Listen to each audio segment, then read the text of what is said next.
Welcome, Ivana, to QUP's Fashion and Beauty Expert Interview Series. Thank you for joining me today. Thank you. Welcome. Well, to kick us off, tell us a little bit about you. So I'm a nurse practitioner. It's been about 6 years now. I was a ICU nurse before that, and I've done a lot of hospitalist work. So I've done critical care and just all around the hospital, admitting and discharging patients. And I love medicine, but after the pandemic, I really needed something a little bit more positive because I was spending every day just telling families that, their relative was probably not going to make it or that they were in really critical condition. I saw some really strong things during the pandemic that made me feel like I just needed a little like breath of positivity and optimism. And so I decided to start a mobile like Botox injection business, aesthetics business. And it was just really fun to be able to help people feel better, just like more confident. And it really balances out my hospital work now. Yeah, how interesting. I am so curious to what made you decide to, you kind of talked about why you wanted something more positive, but sort of what is the moment that you went, oh, that's what I'm going to do, and you just took off and did it? It was December 2021 or 2020. And it was when it was like New York in LA. And there were so many people intubated, and the ER was just beds up against the wall, people practically sitting up in bed because they needed to be sedated more because they couldn't breathe. Babies dying because women were getting COVID. I mean, just really crazy Mm. things I saw. And it was just like you couldn't, keep up with all these patients. The nurses were working so hard. We all were. My own grandma was in the hospital with COVID on a lot of oxygen. And I was just like, whoa, like this Uh, is just really heavy. And I need to maybe have another skill set, another part of medicine that I can pursue in the future if things get hard like this again. And just because, over time you get older, you have children, you have a family, and you can't really do that kind of work forever. It's very mental and psychological. And that gets heavy over time. I still love it and I just have learned to compartmentalize, but it is heavy. yeah, that's very heavy. I can imagine. Well, I can't imagine. I'm not in that line of work, so I'm sure that's very tough.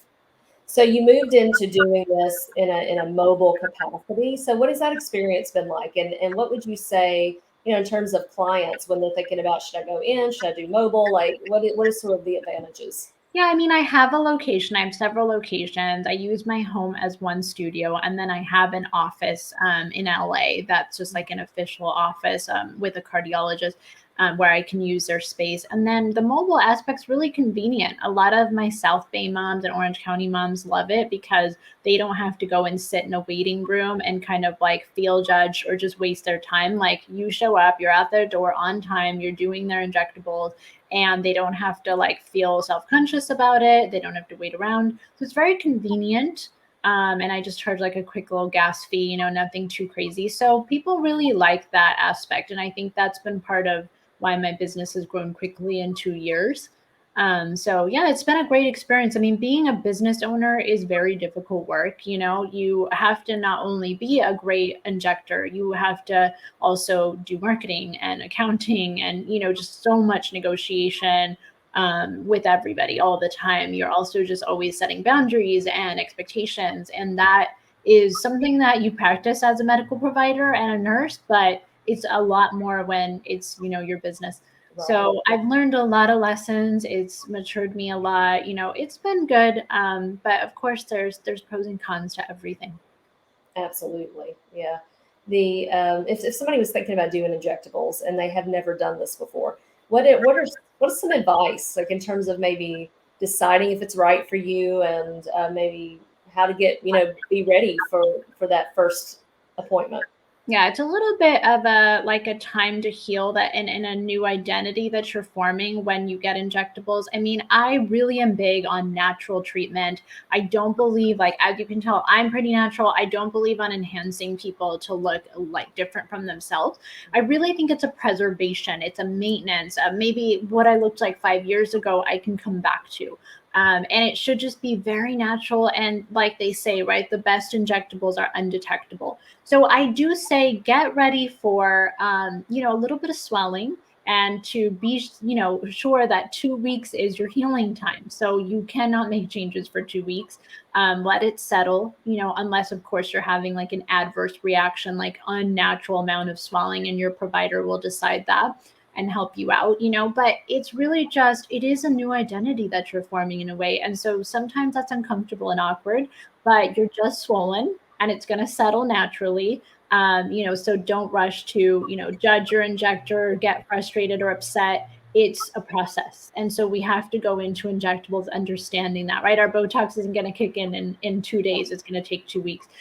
So that's really, I think, the biggest thing. And even when I warn people about it, they're like, oh my God, what happened? And I'm like, but I told you it would take 2 weeks for the swelling to come down. And it's funny because I've struggled with the swelling of lip filler, for example. And I tell my husband, like, did I go overboard this time? And he'd be like, no, you're just swollen. And I'd be like, oh, I have to tell myself that too. So I totally sympathize with my clients because I know what the experience is like. But it's just very important to know that you're going into that experience and that it's a process. And then that you should look natural, if that's what you want. That is great advice. I love what you said about like new identity, but then also thinking about, okay, what did I look like 5 years ago, and saying natural and saying you. I think that is really important and a great way to look at it. Very, Very very important. That's my motto, is just never making anybody look fake, and just always giving people realistic expectations with their injectables. And I think that's why people set me apart from everybody else, because I'm not the girl who's going to put, 4 or 5 syringes of lip filler in you if it doesn't look good. right. Good. That's a good thing for sure. Yes. I have a pretty good eye for that. The next question. I'm sorry. I have a pretty good eye for that, and I will say no. Yes, that's good. Well, that's it. That's a good provider, because I know, like as a client, you don't want to go to somebody that's not going to tell you the truth about about what they need to have done. I think most people feel that way. And so, along those lines, what could a client expect from you? And you kind of talked about that a little bit, but just sort of working with you, what is it like? So I tend to be very gentle. I really think that a soft hand makes for a much better experience. I use a really strong numbing cream when I do fillers. With Botox, I use a little vibrator tool you can put on your cheekbone or your chin, and it just distracts you while I inject you. So I really try to just do everything with the soft touch and with love. And we do deep breathing. Everybody's different. Some people get so much more anxious than others. Some are like, I don't even need that, I'm tough. It just depends on the person. But I always tailor the experience to that person. And I'm very good at that with, having patients in the hospital. Everybody's so different. You have to mix and match techniques and things like that. So it's always that I'm going to be open and responsive, to any feedback that you have, and be sure to treat you with care. Great. Well, I have one last question for you, and it's life words of wisdom. So recently, I've had to encounter just kind of face on head to head with some traumas from my past. My father is an alcoholic, and so I really just had to face those traumas. And even though it threw me into a little bit of a depression, once I faced them and got out of it, I feel so much stronger for it. And so I really think if we don't run from our traumas, we will grow more for it. And I think we will be happier in the long run. And sometimes it just takes that moment of pain and really working through some of those things that are creating our behaviors, right? And it's subconscious and it's really hard to become aware. But awareness of all of our actions, our words, all of that is really powerful because it makes us who we are. I totally agree. I think when we're not processing stuff, it just kind of, and I think sometimes it even comes out when you don't realize it. And just getting through it and pushing through it. It's the hard times that teach us the most and really build us as a person. So I totally agree with that. Thank you for sharing. Authenticity is my number one thing, just being me. And I hope to be a kind person. I keep trying to make myself kinder and more humble and just more approachable.